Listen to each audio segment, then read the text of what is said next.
This is my 2015 Jeep Cherokee, and as you can see, it's most definitely has some body damage. In the last episode, we broke everything down to see exactly what we need, and we started the repair. Everything was going smooth. We was knocking stuff out until we got stopped by one small issue, but that's okay because we're going to fix that today. Okay, so we back at it, day 2. I went to the yard and I got the little piece that we need. It was actually a pain to get off because this little clamp right here, so I had to cut it. But anyway, let me show you what we're about to do on our Jeep. This right here is what we have to repair. As you can see, this part here is broken. And here's the new piece. So we got to go ahead, take this off. Now it looks like it's been off before because it got this type of clamp on there, which is not supposed to have. It's supposed to have from factory one of these type of clamps. So like a sealed or pressed on clamp. So to remove the hose, the first thing we have to do is go ahead and loosen up the clamp. So simply lefty loosey, righty tighty. Then once we get that boy up out of there, we simply go ahead and replace it with the one that we got from the yard, which is the same part, same OEM part, but it just came off a different car. So we go ahead and put that back on, slip it right on, and then put the clamp over it, tighten it down, and set it in place, and we should be good to go. Okay, now we're making progress, boy. That was a very small step, but it was actually a very big step. So now that we got that piece on there, we could pretty much assemble everything else that we already have in the car. Radiator, condenser, power steering, cooler, all that good stuff. So about to slap that on now. It's going to make a huge difference with the car. Let's go ahead, man. Stop talking. Keep working, man. Keep this momentum going.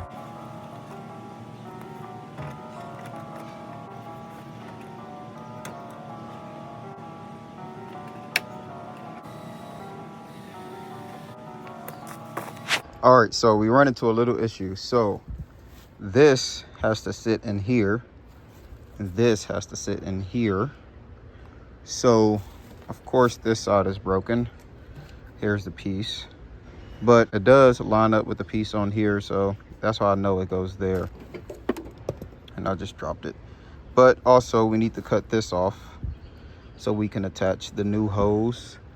And once we do those 3 things, I think it should sit in place.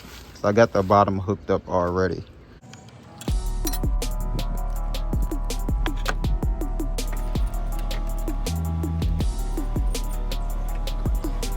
Boy, this thing looked like it's getting closer and closer to being started up today and driven. So with that being said, I'm gonna find a new angle for y'all because y'all probably getting bored of that one. Let's keep hustling, baby. So now I'm steady trying to put the core support on, make sure everything lines up and sit in place nice. And I'm really thinking I'm gonna get this thing started, but I guess that was wishful thinking. Okay, so we ran into a little small issue as usual with cars.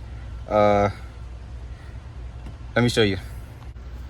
So this is the transmission cooler lines. It's supposed to go up here, but I guess whoever messed with this before bent the line, so it's not going in place. So unfortunately, I'm gonna have to replace these or try to bend them. But if you try to bend them, it's gonna kink it unless you get one of those special tools to do it. Quite frankly, I'm kind of just leaning towards replacing this, going to the yard. Hopefully they still got it. If not, I'm gonna have to buy a new one.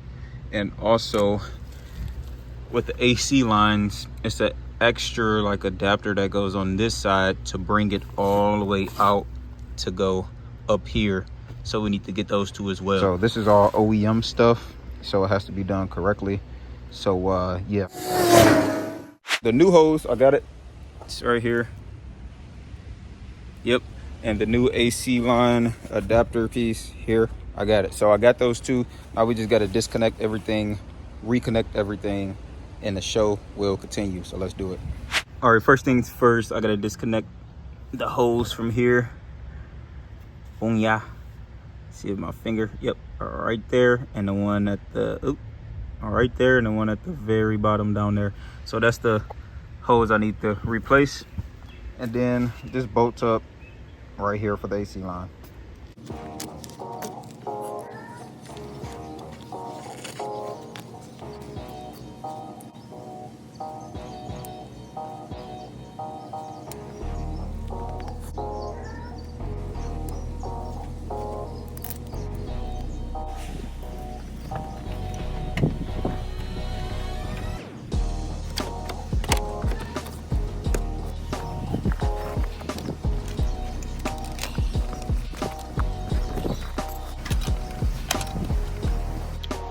All right. So now we got pretty much everything on. So let me show you.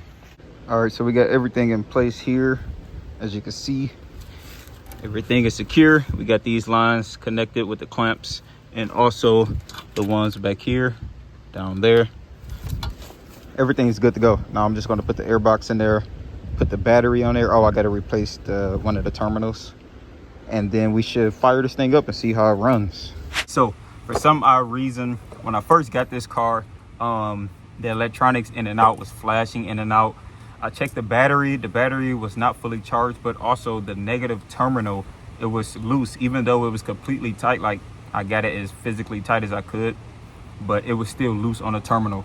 So I went and got a different one. I cut this off at the one in the yard, and now I'm going to swap it out for the one that's existing on the car already. So I think we got to go ahead, take these brackets off right here, just loosen these tabs to pull this off, so that way I could switch this out, or low-key I could just do it from here.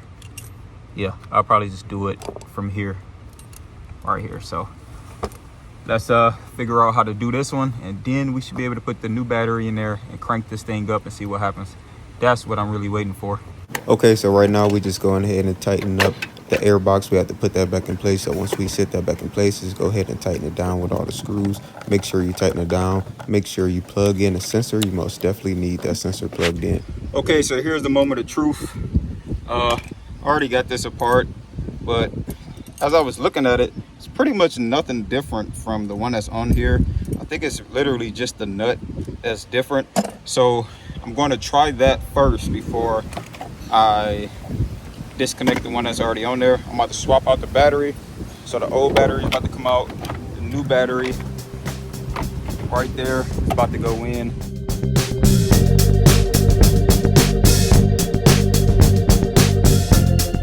So they're both tight as they can be, but still loose.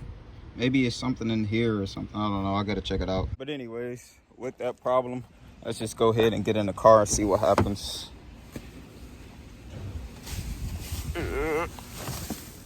All the electronics are working. As you can see, I got everything kind of taken apart. So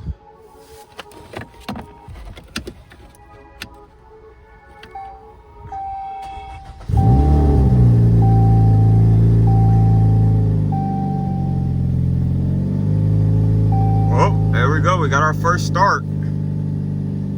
It says shift into park, service airbag system, oil change, got a few lights on, low beam. Of course the lights is not on. That was a loud cold start though. Looks like we're going on our first drive. Smack that boy in reverse, backup camera. Finally got this thing up and running. That was my mission for the day.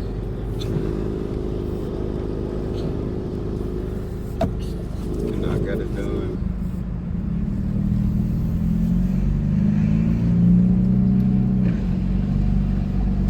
It's driving.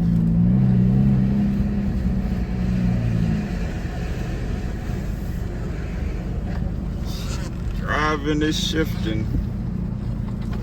Ouch.